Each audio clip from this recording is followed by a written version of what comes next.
Good morning, everybody. It is Saturday, May 10th, and I am sitting out here on my porch enjoying some coffee and a fire. The fire is getting a little warm now because it is warming up out here, and I thought I'd pop on just to give you an update and to tell you what's coming, where I've been at, and show you around quickly the garden. So I just came home from a conference. It was absolutely wonderful, and I will be doing a series of videos coming up in the next 2 weeks on that. So watch for that. So when you see it, the conference is over, but it was great, and it was a creative conference, and I went with my friend Brenda McCafferty, and we had a great time. And I just want you to know that's what's coming. So because I did that, I was not in my studio at all painting, so I have no up-to-date painting videos for you, and I hope to get to that next week because I have a large commission that I'm doing, and I want to talk to you about doing commissions and things like that. So, is it time to go? Yeah. Okay, I'm gonna have to come back to the video, and I'll be back in 1 minute because Michelle says it's time to go. We're going for coffee. I'll be right back. Hi, we're back. We're back from the gallery, and Michelle had a special drink and a treat, and she certainly had a good time. And now we're back, and her grandpa, Doug, Bop, has just taken her to the basketball court because she absolutely loves to play basketball. So I wanted to tell you some other things. Basically, what you just saw, this little interruption, is what is happening in this artist's life all the time. I always say, if someone says, what's a day like in your life as an artist? I always say it's just full of interruptions. And that is the dream that I want, that I always wanted. I wanted to be available to my kids and my grandkids, but I have to get work done as well. But when you're following along with this channel, you're going to see a lot of interruptions, a lot of other things than just painting. But that's my tagline: living and working artfully.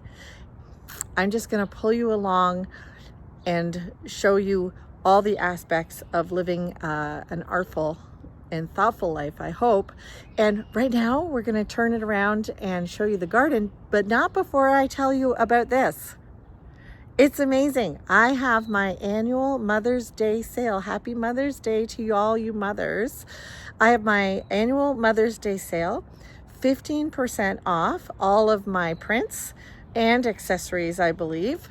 And so if you go to my website, juliaveenstra.com, you're going to find everything on sale. Not my originals, but all of my prints. And it goes until May 25th, so you'll hear me talk about it a little bit more. And for the artists that I represent at my company called Art Label, which I haven't really told you guys a whole lot about that either, I'm going to have to do that in the upcoming months because I'm launching a new product there. You'll find many different artists, and their work is all on sale for 15% off too. So that's artlabel.ca. You can go there and find fabulous work by fabulous Canadian artists. You're gonna love it. So let me turn you around now after that little advertisement and show you the garden. It is finally, I'm standing out here. It's warm, it's lovely. And I just got to show you. This is a short video, but I think you're going to enjoy it. So we'll start here in front of my studio. Now, sadly, we're having some losses. I'm not sure if it was the cold winter or if they're just not getting enough water here. There were 4 of these bushes planted here, and they were supposed to grow together, and I was going to create a cube, a very well-defined cube out of them, but it is not working. So I'm not sure if just these back 2 aren't getting any water, but we'll see. So the tulips are up. These are some flowers that I got at a local plant stand and put in, as well as these beautiful pink hydrangeas. I'm not sure if these Easter hydrangeas are going to last. I don't think they'll rebloom this year, but we'll see if they rebloom next year, and I think that's a really pretty spot for them. But I don't think they would bloom in the spring. They would bloom, like all hydrangeas, more in the summer. But look, if you go back into my videos, you'll see the last video I did, there was not so much growth or color. This is all happening in a month. And I think in the last video I said, am I the only one that thinks their plants growing is a miracle? Just like when your baby rolled over, you're the only one to ever experience this wonderful miracle. And how smart is your baby? How smart are these heuchera? They just, when in the spring, I cleaned them all up down to nothing, down to just the nubs, and they are just coming back and will be so gorgeous. I can never remember what those things are. If you know what those are, put that in the comment. I don't want to say peace something, but they have white flowers that kind of droop. The hydrangeas are doing great. It is absolutely remarkable that these things come back from cutting them right down. Now, this is my kind of sad project, but we'll see where it goes. I've talked about this before.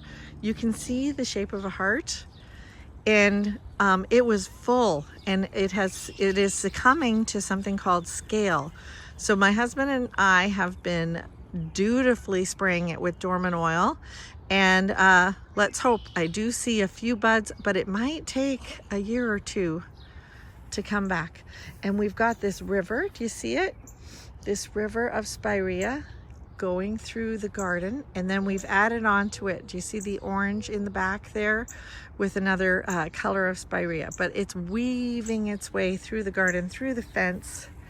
And here is the tulips that are glorious. I was a little worried because I did go to that conference that I'm telling you about, and you'll see in future videos. I was worried that I'd miss all the things in the garden. And that's funny, when you're a gardener, you almost never want to go away during gardening seasons because you want to see everything. This is the columbine. It is just gorgeous. And of course, in the next video, you're going to see even more. And here is my hedge of hydrangeas. You will not believe this. Follow along and wait for the summer when these are out. You're not going to believe how big these get.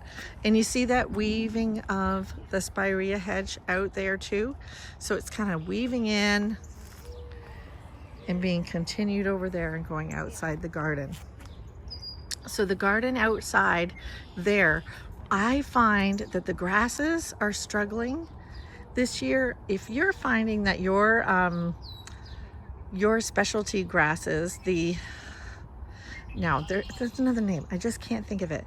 Isn't that funny when you have a brain freeze like that? The ornamental, there it is. The ornamental grasses are struggling to come up this year. It seems like it's very, very slow. However, this Empress Wu, look at her. That's just like partial. That's just up in the last week. How does that happen? And we've got some geranium coming, and the columbine are starting. And the allium. And these allium, in another week or two, when these pop again, the vast difference. So you'll see I popped one of those Easter. I bought 2 cases of those. They were like $4 each. We'll see if any survive. Now, here's a spot where I'm going to be planting some salvia, not ornamental salvia, annual salvia. It's a big blue or something like that. And I have grown it from seed, and I'll show you when I get there how my seedlings are doing. I'm very, very proud. So these grasses are coming back, but again, they're taking their time. But because these have already been established and I know that they're alive, I'm trusting that the ones out there are going to live. So again, we've got some allium. There's the porch where I sit in the morning. This morning when I started the video, I was sitting right there. It is a lovely spot where the sun comes in. I actually have a wide brimmed hat that I wear because the sun is so hot in the morning sometimes. So it's just amazing. So we had that mulch blown in.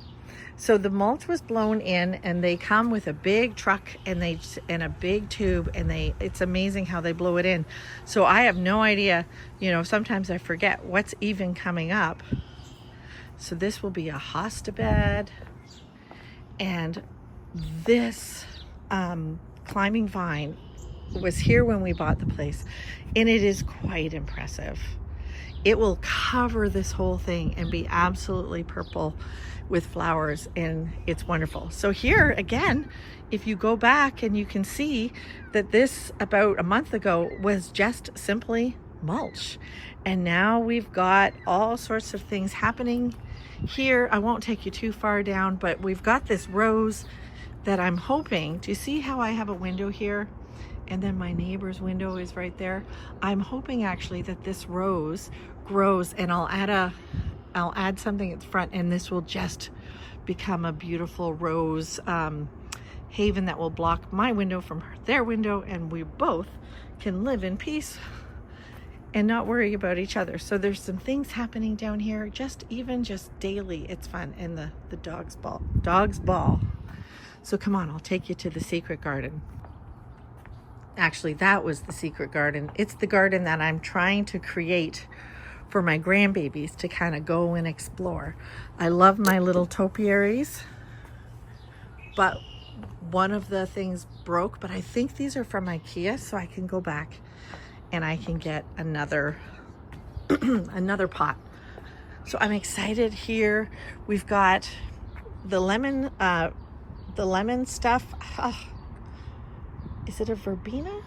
I can't remember, but it is starting to kind of make its way through these rocks, and I'm just gonna let that live. And we've got two more Empress Woos here. These don't get as big because they don't get as much sun, interestingly. And that was a hot mess for spring. That just did not work at all. So I'm just gonna be taking that out, taking some of the soil out, replenishing, and planting some of those salvias and ferns and things in there.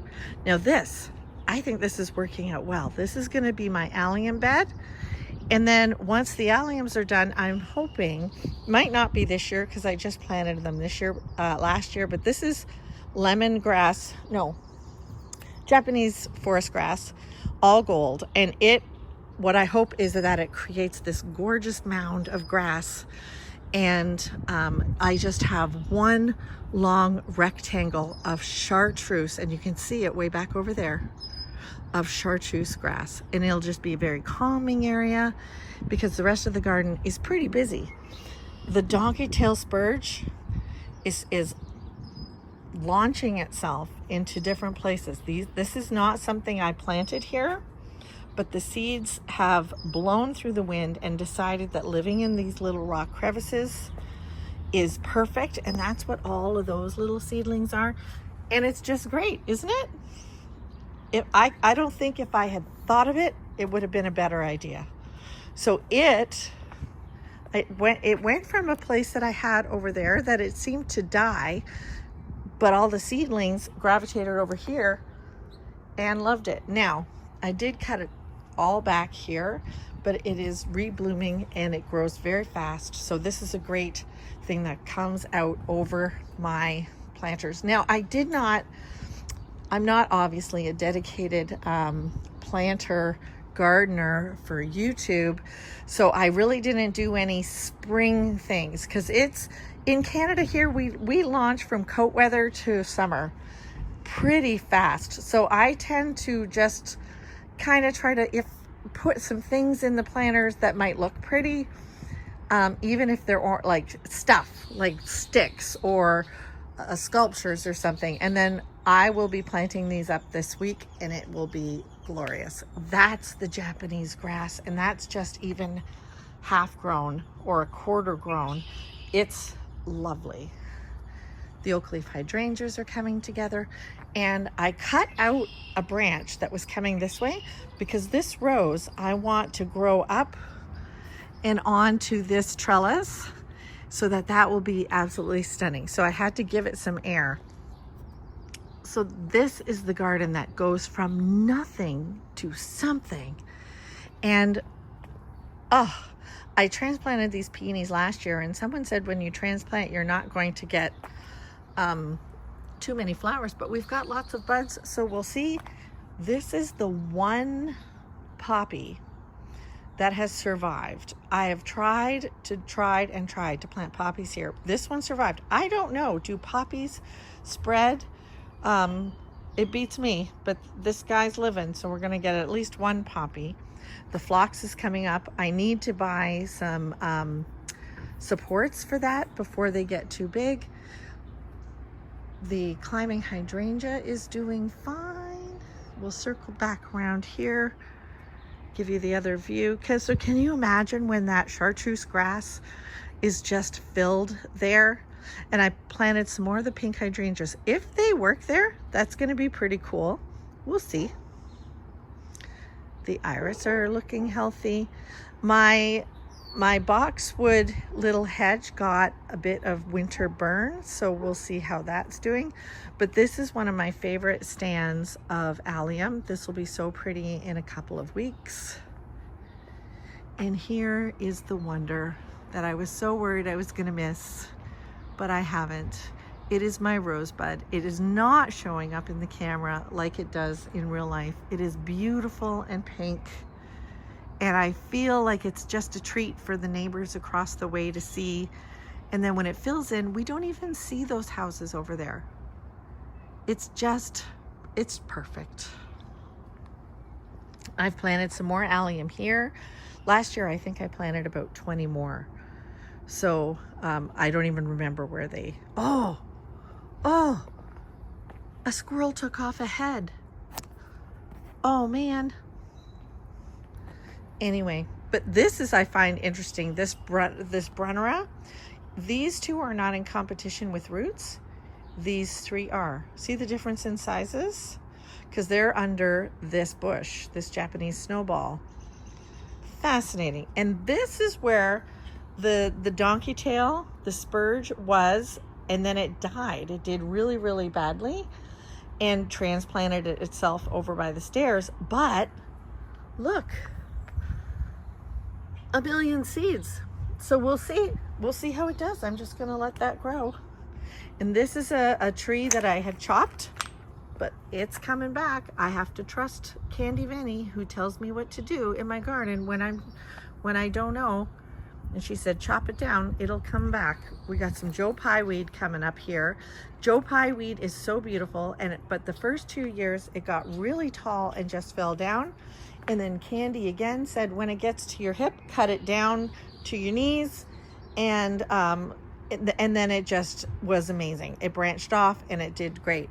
Now, this clematis is doing much better than it ever has in any other year because I chopped down this tree. So it's getting more sun. I'm a little worried about its roots. The Joe Pye weed will come soon to fill that in and shade them, but maybe I need to put a pot or something there because they say they like shaded roots, but full sun at the top. So this is going crazy. Plus I did pinch them. So you're supposed to, when you pinch them, you're supposed to go in and pinch off the nub, as hard as that is, but then it'll create a lot more. So I did that. I'm an obedient person. Linda Votter told me to do that. She is the YouTube channel that I love to follow for gardening. Yeah, and here we go. We've got a lot of the hostas coming in, and I will end with this. This is what, I won't take you through the whole front yard because it's more of the same, that the hydrangeas are coming and the grasses are coming, but this is what I'm super proud of. I got all these annual salvia as seedlings and I successfully did this. Look guys, each one of these plants, if I bought this at the store, would cost about $7.50 to $9 depending on where you're going. So I've got at least 50 plants. That's a lot of savings.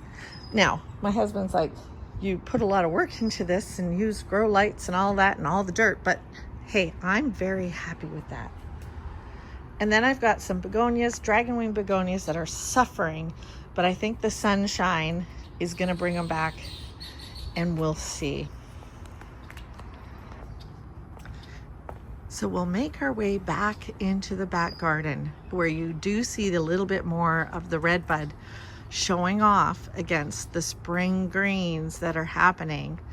So don't forget to like and subscribe. Don't forget to check out my sale. I hope you have the best Mother's Day. This day is turning out glorious. I've got to go celebrate a brother-in-law's 65th birthday. How much fun to do that. His family's probably so happy that it's so gorgeous out. We're going to be outside all day. Have a great weekend. We'll see you in the next video. Ciao. Do something artsy.